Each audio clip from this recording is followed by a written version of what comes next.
nemovitosti. 80% lidí tady vlastní nemovitost.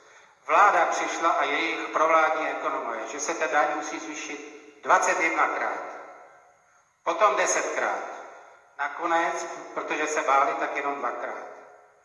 Ale teď vám řeknu, že oni toho cíle, co chtějí, to je vyvlastnění těch domů, dosáhli úplně jiným způsobem.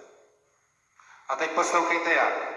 Evropská unie v roce 2022 schválila určitá pravidla, podle kterých se uvaluje uhlíková daň na nemovitosti.